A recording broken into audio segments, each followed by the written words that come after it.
Muita coisa aqui simplesmente não faz sentido. O filme dá várias voltas para chegar no que deveria ser um confronto simples. Queria dividir com vocês uma das minhas maiores decepções de 2019. E aí você chega no auge do negócio, que era pra ser o filme que ia coroar toda essa série, e ele é pior do que todos os outros, mano.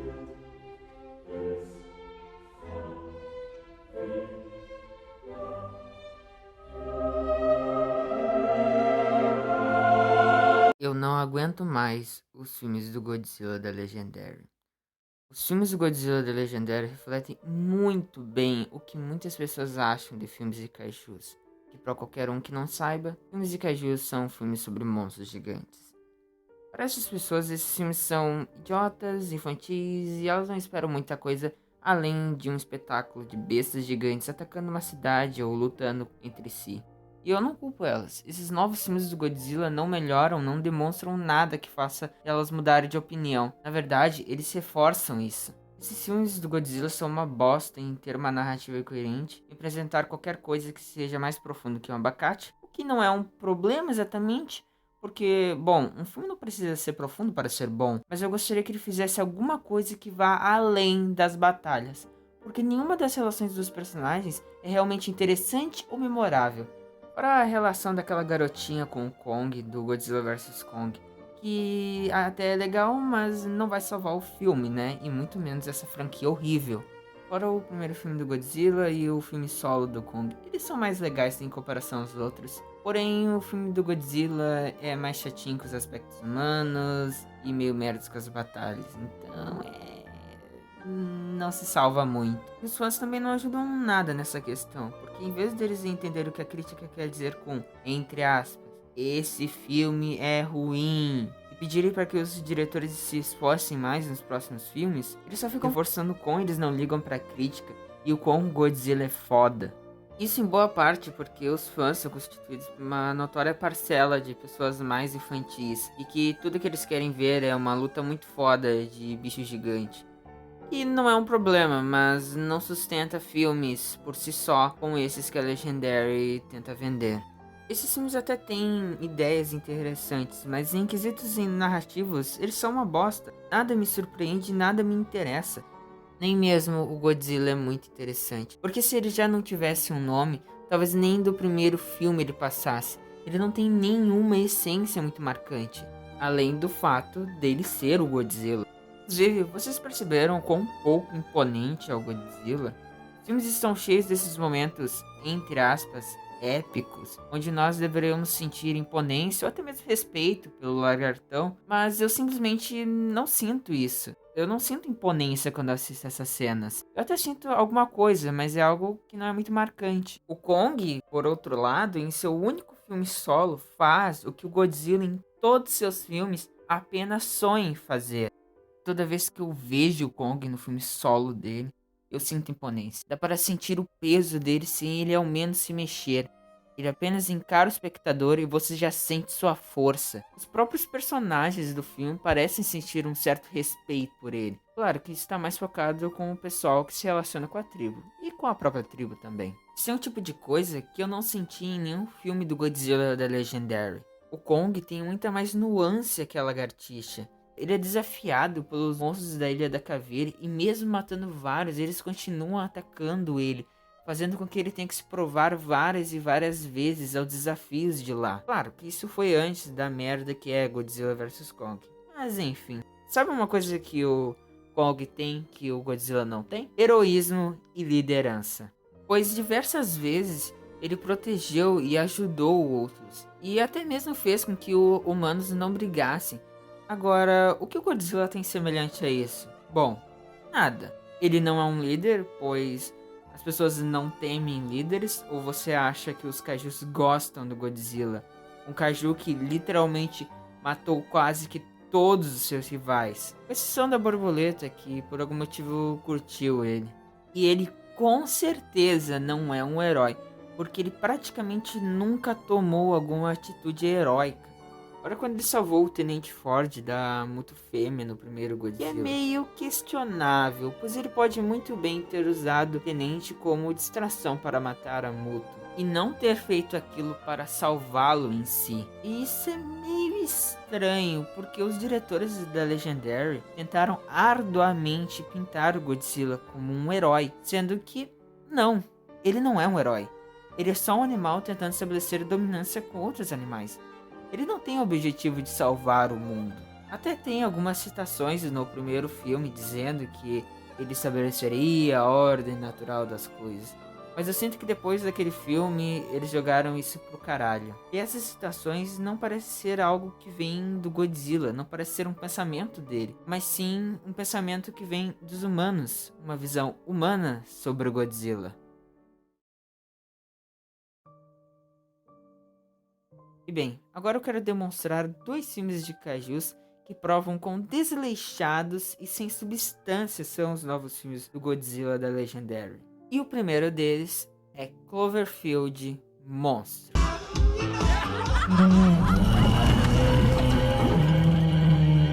What was that noise?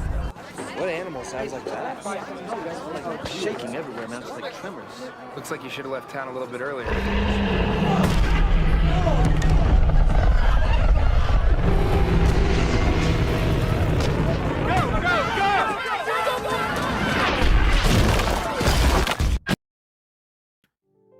Cara, esse filme é bom por vários motivos. E resumindo pra cacete a história desse filme, Cloverfield, no caso o monstro, surge vindo do mar e ataca Nova York, devastando tudo. A velha história de monstro gigante atacando cidade, algo bem clichê. Porém, o que diferencia Cloverfield dos demais é que ele não é gravado de um ponto de vista bélico, mas sim de um ponto de vista dos civis sobre a situação.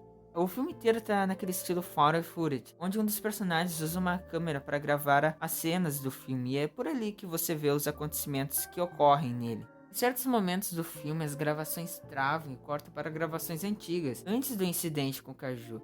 Isso agrega pra cacete na história, pois as gravações antigas demonstram o passado de certos personagens cruciais para a trama, e demonstram o quão aquilo foi inesperado para eles, demonstrando os sonhos que eles tinham, felicidade que eles compartilhavam e como tudo aquilo é terrível e horrível. Falando agora sobre as mortes que ocorrem em Cloverfield. Elas são, como posso dizer, inesperadas, abruptas, e elas não beiram a brutalidade, mas elas trazem um forte senso de morbidez, que é bem reforçado pela fotografia mais escura e cinza das cenas. Se eu fosse dar uma palavra para simbolizar esse filme, eu daria a palavra repentino. Pois tudo nele é assim, repentino, abrupto, inesperado. Isso te surpreende muito. Quanto mais você vê, mais interessado e amarrado você fica à trama, que é 10.000 vezes melhor que os personagens chatos e entediantes de Godzilla.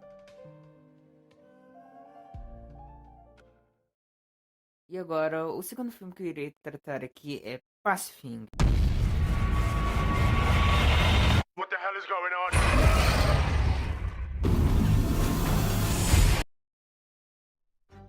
E eu simplesmente amo ele. Ele é simplesmente incrível em diversos aspectos. Enquanto Cloverfield é mais subjetivo e focado em humanos, Pacific é uma junção dessa subjetividade com um grande embate entre robôs e monstros.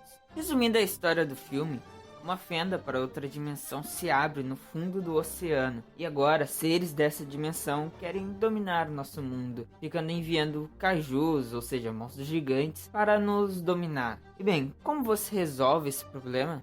Isso mesmo, da forma mais pica de todas, com robôs gigantes.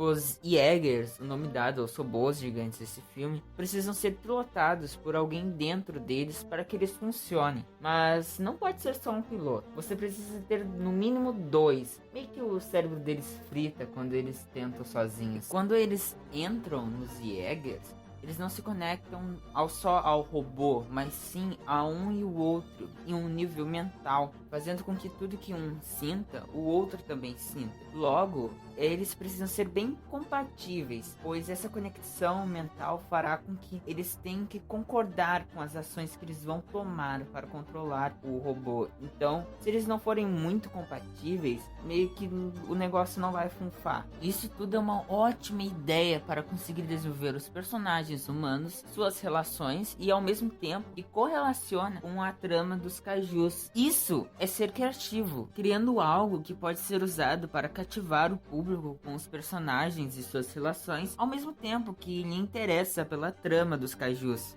E agora que eu disse isso, vai ter gente que vai dizer que isso é clichê, pois a trama é basicamente alienígenas tentando dominar o mundo. E bem, realmente, isso é clichê, mas isso não tira a credibilidade do filme. O filme é tão interessante e bem inventivo que você praticamente nem liga pra isso. Ele constrói um puta mistério dos kaijus e do mundo que eles vêm, te intrigando com isso, ao mesmo tempo que lhe entretém com batalhas grandiosas entre Jaegers e os monstros. O pessoal normalmente acha que clichê é automaticamente ruim, mas o problema não é ser clichê, o problema é ser clichê e não fazer nada além disso. Inclusive, todo mundo fala das batalhas de Godzilla serem boas, e elas realmente são. E apesar daqui não ter 7% da destruição em massa que Godzilla tem, essas batalhas são realmente grandiosas e podem ser sim comparadas como melhores do que as do Godzilla, pois elas têm substância, impacto e brutalidades que o Godzilla não tem. Você sente cada soco, cada golpe, cada passo dos Jaegers, ao mesmo tempo que vê o quão poderosos são os kaijus, pois eles não irão morrer com simples golpes. A grande maioria dos kaijus teve membros cortados, decepados, foram triturados e seu sangue espirrando pelos locais. Inclusive, a ideia do sangue dos kaijus brilharem foi uma ótima ideia. Assim, você consegue ver bem o dano dos ataques feitos nos kaijus, deixando o gore no ponto, sem ser demais e sem ser de menos.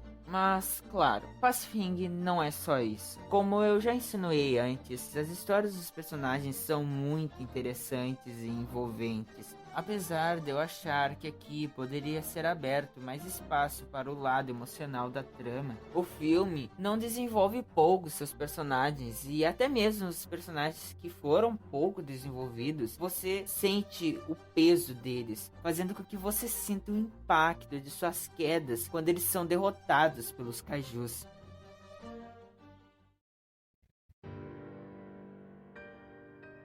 E bem, agora que eu tô finalizando essa crítica, eu sei que vai ter gente que vai falar que tudo que importa nesses filmes são as batalhas. Isso é um dos piores pensamentos para se ter sobre qualquer obra. Porque é sério que você vai jogar fora o terror, o sentimento de ver sua cidade ser destruída por uma besta colossal e não poder fazer nada. O sentimento de valentia, de querer lutar e livrar o mundo desses monstros. E a esperança de que talvez um dia você acorde e eles não estarão mais lá para lhe machucar. E não só essas emoções, mas diversas outras que podem fazer histórias incríveis e até melhores do que as histórias de kaijus que eu citei como boas anteriormente. Mas você quer ignorar tudo isso apenas para ver um monte de bichos gigantes se batendo. E que, tudo bem, a história pode até mesmo ignorar totalmente os aspectos humanos e tudo isso que eu citei. E ter só cidades, os humanos fugindo dos monstros e o exército tentando lutar contra eles. Onde os kaijus são o total centro das atenções e o filme inteiro é sobre as relações deles. Mas sabe por que você nunca vai ver isso nos filmes do Godzilla da Legendary? Porque enquanto quem faz esses filmes forem pessoas que não sabem aplicar suas ideias, que não têm um olhar autocrítico para saber onde estão errando ainda mesmo na produção e que produzem histórias desleixadas,